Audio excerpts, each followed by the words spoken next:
अस्सलाम वालेकुम। तो अब हम बच्चों 10th का नेक्स्ट टॉपिक आज पढ़ेंगे। टॉपिक क्या है? कंबस्टन्स ऑफ अल्कोहल्स। हमने चैप्टर 23 स्टार्ट किया था, उसका सेकंड टॉपिक है आज। तो बच्चों कंबस्टन का मतलब क्या होता है बच्चों? बर्निंग करना। मतलब अब यहाँ पे क्योंकि हम अल्कोहल के बारे में पढ़ेंगे तो हम अल्कोहल की बर्निंग करेंगे। क्लियर? मतलब अल्कोहल को ऑक्सीजन की प्रेजेंस में क्या करेंगे? कंबस्ट करेंगे। तो ये जो अल्कोहल होते हैं बच्चों, ये फ्लेमेबल होते हैं, इनको आग लग जाती है।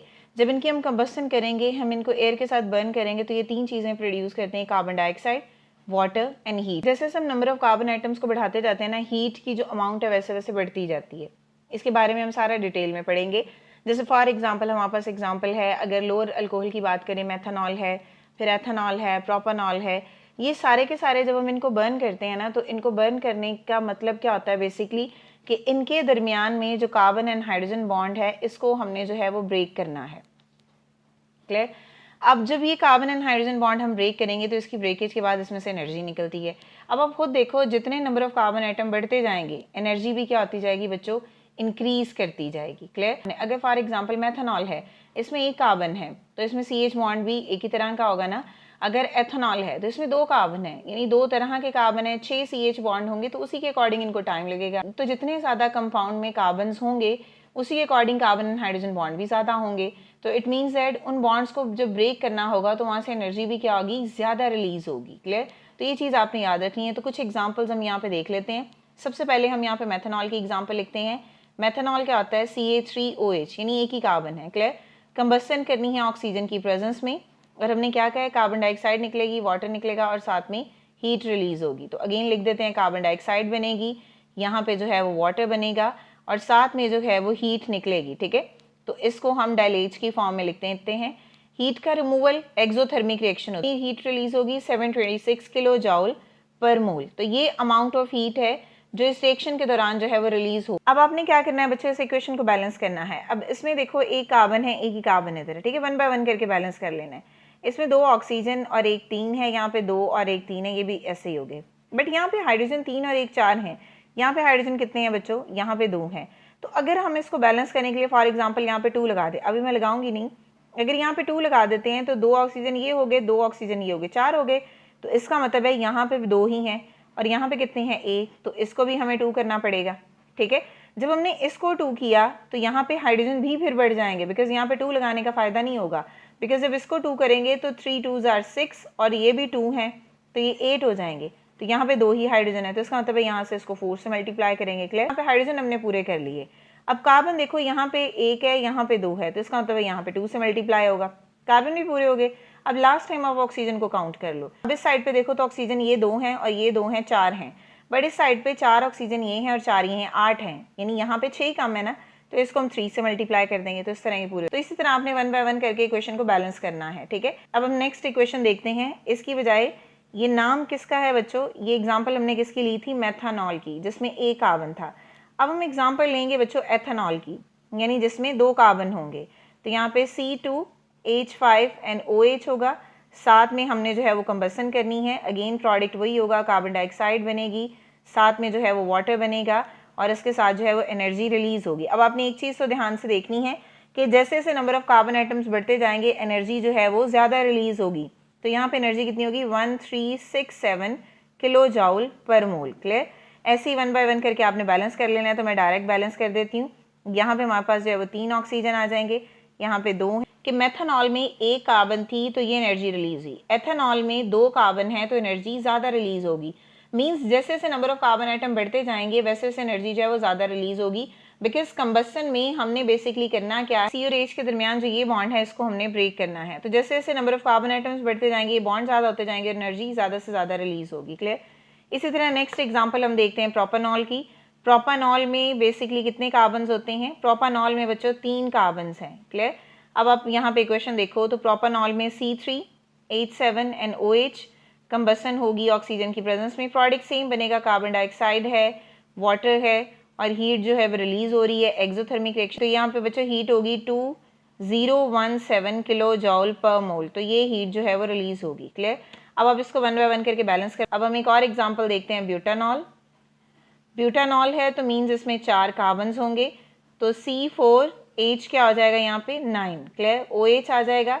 अगेन ऑक्सीजन की प्रेजेंस में कंबस्टन होगी, कार्बन डाइऑक्साइड बनेगी, वाटर बनेगा और साथ में हीट जो है वो रिलीज होगी, तो -2676 किलो जॉल पर मोल हीट जो है वो रिलीज हो रही। तो अब हम इस इक्वेशन को बच्चों बैलेंस करते हैं, तो यहाँ पे 2 आ जाएगा, यहाँ पे आ जाएगा 12 और यहाँ पे कार्बन 8 आ जाएगा, इसी तरह यहाँ पे वाटर है तो यहाँ पे 10 आ जाएगा।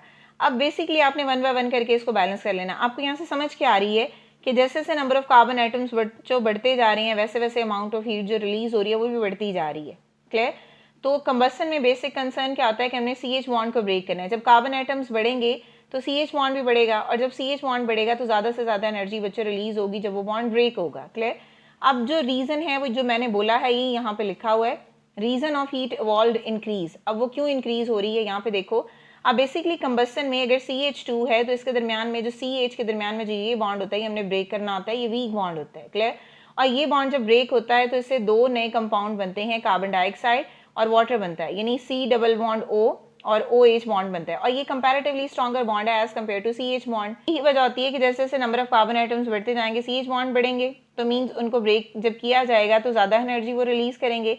अब ये जो बॉन्ड होता है वो वीक होता है और इनसे बनने वाला जो प्रोडक्ट होता है वो फिर स्ट्रॉन्ग बॉन्ड बनाता है, जैसे carbon dioxide and water. Carbon dioxide के दरमियान में C डबल बॉन्ड O है और वाटर के दरमियान में OH बॉन्ड है। क्लियर? तो ये जो बॉन्ड है वो स्ट्रॉन्गर है as compare to CH bond. So this is the reason of heat evolve increase with addition of CH2। For example जैसे से आप सीक्वेंस में मूव करते हो मेथनॉल में, एथेनॉल से फिर प्रोपेनॉल, तो एक एक कार्बन का इजाफा हो रहा है, तो मीन CH2 का इजाफा हो रहा है ना, तो CH2 के इजाफे की वजह से जो है वो हीट ज़्यादा इवॉल्व हो रही है, कार्बन एंड हाइड्रोजन बॉन्ड बढ़ जाते हैं। So in the alcoholic homologous series, तो ये alcoholic homologous series mean methanol, ethanol, propanol, butanol, pentanol, hexanol, heptanol वगैरह में। ठीक है? इसके बाद नेक्स्ट है बच्चों क्विक चेक 23.3। क्वेश्चन मैंने मेंशन नहीं किया, आप अपनी बुक से देख लो। क्वेश्चन है why does butanol involve a higher amount of heat than a propanol when burn in an oxygen. तो ये बात हमने अभी बोली है कि ब्यूटानॉल में नंबर ऑफ कार्बन आइटम्स जो हैं वो ज़्यादा होते हैं। जब नंबर ऑफ कार्बन आइटम ज़्यादा होंगे तो मीन CH बॉन्ड क्या होगा, ज़्यादा होगा, तो ये CH बॉन्ड जब ब्रेक होगा तो हीट ज़्यादा रिलीज होगी। क्लियर? तो यही आंसर यहाँ पे है। Butanol evolve more heat than propanol because propanol में 3 कार्बन है, because it has a large number of carbon chain. Butanol में कार्बन चेन ज़्यादा होते हैं, यानी C और H एटम्स के दरमियान जो बॉन्ड्स होंगे वो ज़्यादा होंगे। So burning with the extra item produced more molecule of carbon dioxide and water. जितने ज़्यादा कार्बन आइटम होंगे उतनी ही ज़्यादा कार्बन डाइऑक्साइड और वाटर बनेगा और उतनी ही ज़्यादा हीट जो है वो रिलीज होगी। नेक्स्ट है बच्चों application of alcohol as a fuel. हम अल्कोहल को एज अ फ्यूल भी इस्तेमाल कर सकते हैं। तो सबसे पहले देखो, alcohol are widely used as a fuel instead of petrol and diesel oil to run a automobile. ठीक है? ऑटोमोबाइल्स यानी गाड़ियाँ वगैरह चलाने के लिए हम पेट्रोल और डीजल ऑयल की बजाय अल्कोहल को भी इस्तेमाल कर सकते हैं। अब अगर अल्कोहल में हम कार्बन 1 से कार्बन 4 वाला अल्कोहल देखें तो इसको हम यूज़ करते हैं इंटरनल कंबस्शन के लिए, मतलब इंजन की इंटरनल कंबस्शन के लिए इसको इस्तेमाल करते हैं। अब इसी तरह इसके कुछ एडवांटेजेस हैं और कुछ डिसएडवांटेजेस हैं, आपकी बुक में मेंशन है एज इट इज़, तो इसको यहाँ से पढ़ लेते हैं। क्या? तो अब है advantages of alcohol as a fuel. Alcohol obtain from the renewable source. Renewable sources उनको बोलते हैं जिनको अर्थ जो है वो आसानी से रिप्लेस करके नेचुरली जो है वो बना सके।